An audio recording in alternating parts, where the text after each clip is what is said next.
partisipasinya tinggi. Sayang bila di tempat yang persentase pemilihnya itu tinggi, bila partisipasi kehadirannya tidak tinggi. Insya Allah kita percaya kalau PKS sudah turun tangan di Bogor dan sekitarnya bergerak efektif, insya Allah.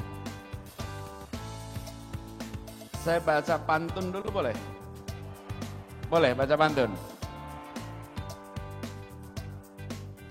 Pergi ke Bogor naik kereta, mampir dulu ke kebun raya.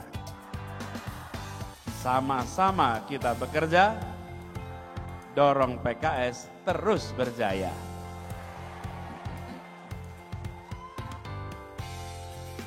Satu lagi ya, boleh ya? Berkeliling di Rancamaya, berakhirnya di Sindang Sari. Setelah lama jalan bersama, PKS melekat di dalam hati. Alhamdulillah perjalanan kita sudah panjang. Dan tadi sudah digarisbawahi bahwa perjalanan bangsa ini dimulai dengan membentuk sebuah negara yang bernama Negara Republik Indonesia. Tahunnya 45, tahu kita itu semua. Sejak 45, sebagai negara kita ingin meraih sebuah cita-cita. Saya biasa istilahkan janji kemerdekaan. Janji kemerdekaan ini apa? Melindungi, mensejahterakan, mencerdaskan, dan menjadi bagian dari dunia. Ini janji kemerdekaan kita sebagai negara. Dalam perjalanannya, setiap 5 tahun sekali kita mengevaluasi rute perjalanan ini. 5 tahun sekali. Seperti kalau sebuah pengembaraan di hutan, kita ada titik berangkat dan titik ujung. Sepanjang perjalanan, setiap jalan 2 km kita berhenti. Lihat kompas. Memastikan bahwa masih di jalan yang sesuai dengan tujuan. Kalau kurang maka kita geser sedikit, luruskan, ambil rutenya. Terus 5 tahun sekali kita lakukan itu. Jadi kalau ada pemilu, ini bukan soal meneruskan atau tidak meneruskan yang kemarin. Pemilu adalah melempangkan jalan menuju pada tujuan Republik ini. Keadilan. Jadi tidak usah khawatir. Kenapa? Karena memang tujuannya bukan soal nengok 5 tahun terakhir, 10 tahun terakhir, 15 tahun terakhir, bukan. Tujuannya adalah kita tiap 5 tahunan berhenti sejenak, menentukan arah, menentukan siapa yang ditugaskan memimpin regu ini lagi dalam 5 tahun ke depan. Sama seperti kalau kita sebuah pengembaraan. Jadi yang sekarang kita sedang ikhtiarkan sama-sama adalah yang sudah menjadi nama partai ini. Kita ingin agar kalimat keadilan sosial bagi seluruh rakyat Indonesia bukan sekedar dibacakan dalam upacara-upacara, tapi dilaksanakan dalam keseharian penyusunan program pemerintahan. Kalau di upacara sudah kita ucapkan, tapi di dalam pelaksanaan belum tentu kebijakan-kebijakan yang dibuat menempatkan unsur keadilan sosial sebagai unsur utama untuk dilaksanakan. Dan ini artinya di semua aspek. Di semua aspek. Jadi kalau ditanya perubahan yang kita bawa apa? Perubahannya bukan menghentikan. Bukan soal meneruskan. Perubahannya adalah tentang memasukkan unsur keadilan, kesetaraan dalam setiap kebijakan yang dibuat.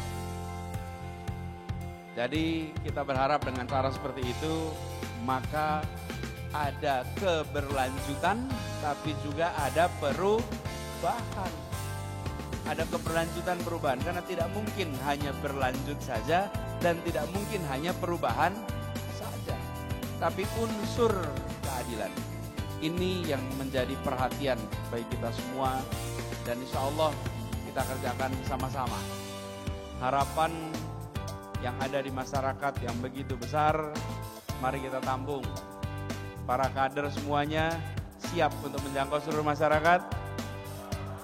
Siap untuk bekerja menjangkau semua? Kita siap, laksanakan, jangkau semua.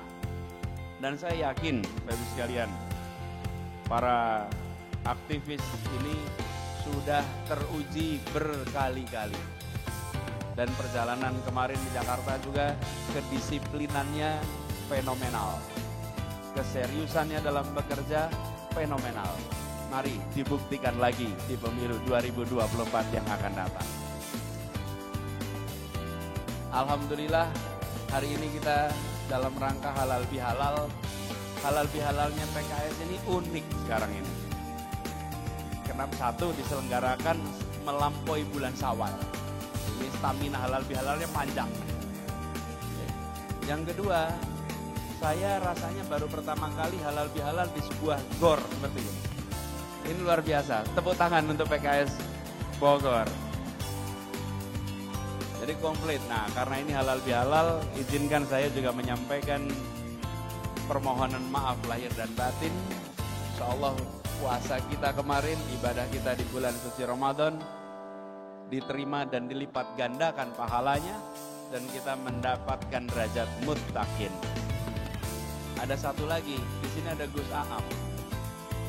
Halal bihalal itu tidak bisa dilepaskan dari kakek beliau, Kiai Haji Wahab Hasbullah, yang pada tahun 48 situasi politik sedang tegang, satu sama lain sulit untuk komunikasi. Mungkin kalau dulu udah ada foto, pada nggak mau foto bareng gitu Pak. Mungkin kalau ada kamera itu. Tegang suasananya, lalu Bung Karno tanya apa, dan Kiai Wahab Hasbullah mengusulkan sebuah acara mempertemukan yang diberi nama halal bihalal. Dan di acara PKS ini cucunya ikut hadir di acara halal bihalal ini. Ini adalah tradisi yang hanya ada di Indonesia. Siapapun yang pernah merasakan Id di negara-negara lain itu nggak pernah merasakan ini. Mungkin orang Indonesia ini aneh, setelah sholat Id salaman kanan kiri, maaf lahir batin, yang disalami bingung gitu. Coba aja Id di Mekah, orang bingung. Id di Madinah masih bingung, apa yang dikatakan ini maaf lahir dan batin. Tapi itu khas kita, mari kita jaga sama-sama. Dan ini salah satu terobosan di dalam aktivitas kebudayaan yang harus terus-menerus kita lakukan. Kepada semua yang bekerja di sini, kader PKS, para relawan, dan juga saya tadi menemukan teman-teman dari Partai Demokrat hadir bersama, dari Partai Nasdem hadir bersama. Insya Allah soliditas ini akan terus terjaga di bulan-bulan ke depan.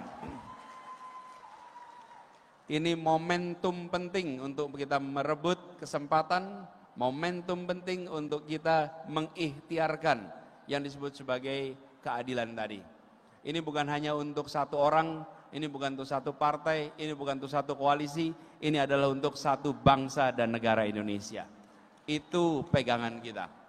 Insya Allah bila niat sudah diluruskan, bila kita sudah bisa menjaga soliditas, karena semuanya seperti tadi pesankan oleh Pak Ketua DPW Jawa Barat, Pak Haru, ini sebagai bagian dari ikhtiar kita mendapatkan ridho dari Allah. Insya Allah ridho itu diberikan dan kita